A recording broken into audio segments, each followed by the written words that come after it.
Hey everyone, this is Scrap Computer here. This video is going to be a quick one covering which junglers I don't think you should play until you get around mid gold, or in other words, when you're in low ELO. The reason for this video is due to me seeing too many Leesons miss every Q, too many Fizz junglers dying early and staying behind and basically never knowing how to come back. And overall, for the most part, people not knowing how to utilise high risk, high reward champions, and not knowing how to minimise these risks. Basically, I feel you should work on the basics of the game and doing well, rather than generally picking up a risky champion that is either mechanically or just conceptually too risky or hard to pull off. So let's get into it. Evelyn. First and foremost, Evelyn's clear is bad in the first rotation and she will end in low HP, which leaves her vulnerable. In addition, her general clear is pretty useless until she gets a few items. If you get behind in this champion, clearing camps is straight up just slower compared to a lot of other champions. So getting back from being behind from just farming is even just hard. Evelyn is heavily reliant on her first few ganks. Evelyn is a gank jungler. If she dies or fails in her first 4 to 6 ganks, she will start falling behind extremely heavily. She goes in free fall and falls just like a brick. When behind, Evelyn will get shit on. She is squishy, melee range, mage, which means she's vulnerable if she ever wants to do anything. If she builds full tank when she's behind, she'll basically still be useless due to her lack of natural tank stats and of course tank abilities. If she doesn't get ahead enough to have enough damage, she can't run into her enemy and burst them down, so she's gonna lose. If she is bad or gets behind, she just is a straight up crap champion, provides very little utility, can get bursted down, just doesn't really help the team at all. There is too much pressure to do while start game and the need to do basically a very hard gank start game. This will be a very common trend for a lot of these champions because they fall behind if they don't get an early advantage. Fiddlesticks. Fiddle has got a good clear but is heavily vulnerable to counter jungling. Fiddlesticks ganks are pretty good, but you need to be able to set up your enemy pretty well, and versus any difficult lane with mobility or a single ward, this is going to be quite difficult. During ganks, a lot of your kit can be countered with a single form of CC if timed correctly and is based upon a static position when you actually fear them, which means you have to position perfectly to land that QW combo to its max intent. For the most part, Fiddle generally just farms until they get level 6 for their ultimate, as it's your main gank tool. Fiddlesticks' ultimate is hard to pull off at the best of times. If there's a ward, you will fail. If they have mobility, you will fail. If they have a single form of hard CC, you will fail. Or they'll even straight up cancel it, which is, or you'll just miss it. It's a straight up occurrence. The main problem with Fiddle is he's slightly ultimate dependent to gank, so a single missed ultimate puts you out of action for a long time. There's a very small window for this guy. But let's say you land a few, nearly all of them, you get a couple of kills, and we get to mid game. Mid and late game, your team rely on you to land an ultimate. They straight up rely on you. Without landing a good ultimate, Fiddlesticks jungle sucks. Now he's got a few decent things with his kit, but the ultimate is his main thing, the cream of the creme basically. Mid and late game, wards and positioning of your ultimate so it doesn't get cancelled can be extremely hard to pull off. And of course, if you get a 5-man ultimate, you can win your entire team the game. But the chances of this happening on a constant basis is just too low. Fiddlesticks is a good low elo jungler if you know what you're doing. I've seen too many Fiddlesticks costing games at lower levels of play because they can't pull off a good ultimate. Every single time, again and again and again. Generally, until you have very good positional knowledge, I would avoid playing this champion at all costs. Leeson. Straight up don't even think about playing this champion if you're bronze or silver. He doesn't exist for you. Now I know that's mean, but it's very true. I'm not trying to like be condescending, but like a lot of lower level players just can't pull this guy off, and I want these guys to win more games, simply put. So I'm just gonna straight up say, do not even think about this guy. This champion, without knowing how to play him perfectly, matching in between his passive, ultimate, positioning, landing of abilities, knowing when to execute, landing every single Q, is horrible. Literally horrible. If he misses a Q, he almost single-handedly can't do anything. First up, Leeson's an early game champion. He's used for early game pressure ganks. If he fails a couple of ganks, he falls behind.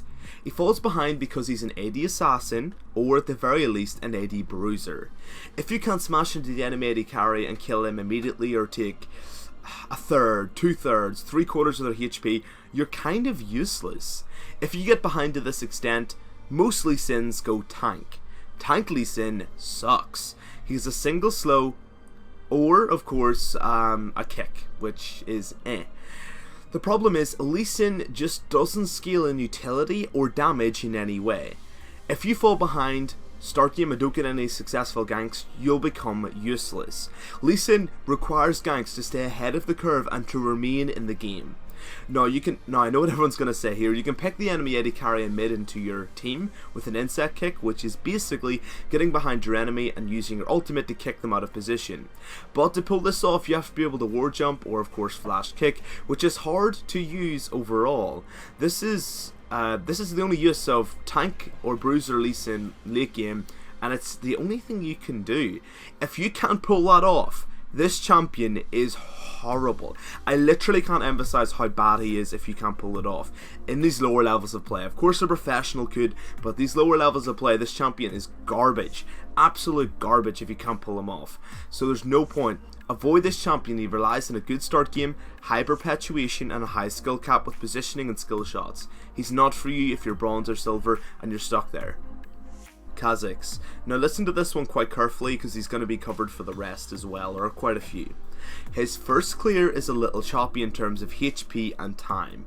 This means he has to go back and of course is vulnerable to counter jungling. Kazakhs, much like Evelyn and Leeson, he needs a good start game. Without an early kill, Kazakhs just can't assassinate a target. If he can't assassinate a target, he will do basically nothing. And if he has to go in because he's melee range to assassinate. If he's behind, he'll jump in and not do enough damage and get killed and fall even further behind. His only use is killing high priority targets. When behind, he will be too squishy and of course not have enough damage to jump into the enemy team. Hence he can't do anything besides his W slow, which isn't enough to justify the pick. When behind, he is crap. He relies on an early start game. If he doesn't get it, he can't do very much. Even from here, if you even get behind, you go, right, I'm just gonna power clear. His clear in the jungle is a little bit slow, even when he's just farming. So overall, try and avoid this champion if you ever can.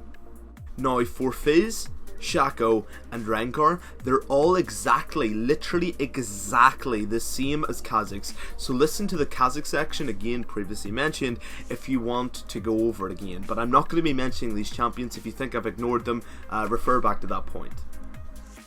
Nunu. Nunu is basically a counter jungler or an objective controller. At such a low level of play, this playstyle is not really valued in any real way and can backdraw pretty heavily. In low levels of play, you need hard defensive stats or hard damage, which is usually gotten in the form of ganks. Nunu's ganks are some of the worst in the entire game in terms of junglers, so you won't be able to help his team besides objectives and counter jungling basically, and which counter jungling right now currently is in the meta and just simply put sucks. Objective control is not really going to help. You have to perpetuate their lanes at this low level. Going just for the slight chip in the enemy counter jungling and a few odd ganks just simply isn't enough. This playstyle is not attuned to. People will not adjust their playstyle to fit it, so just try and avoid this if you can. Any non-meta jungler, literally any. This is the main point I wanted to make. Meta is here for a reason. Meta stands for most effective tactic available. Don't try and play Poppy jungle, Teemo jungle, Alistar, Gnar, Kassadin, Orianna, Quinn, for God's sake. At this level of play, stick to the main junglers, the Veta junglers. Play to the junglers that are actually good and have been officially confirmed as good by millions of players playing them. Try to avoid these little niche junglers, these little tiny junglers that can jungle and don't do well. Stick to what you know is good. Don't try and be the next Teemo jungle. I mean, at the end of the day, can it work? Yes. Theoretically, it can work, but the chance of it working is relatively low. Just try and stick to the good junglers, the solid junglers, guys. Try and avoid these if you ever can. I'm sorry I'm a little bit annoying in this guide, but it really is required. A note for this guide is that yes, all of these champions I've mentioned are some of the best low elo carries in the game, if you're good. But that's a big if. If you're still stuck in bronze or silver after about 50 games, you're meant to be there, and for the most part, you shouldn't be playing these champions. If you're meant to be there, you should stick to champions with base utility, champions with very simple mechanical kits, and working on the core of the game. Everyone seems to want to pick up the Leeson. I don't understand that. Everyone wants to play the hardest champions. Until you've got the core of this game, ignore them. They're not even there. The thing is, sometimes a hammer is more effective than even the most fine blade. At the end of the day, Leeson I would consider a fine blade. If you just want to go for a hammer like an Amumu, go for it. There's nothing wrong with that. They're a perfectly viable pick. If you're low elo trying to avoid these champions, they come with too many risks, and a lowish level player will not be able to minimize their risks.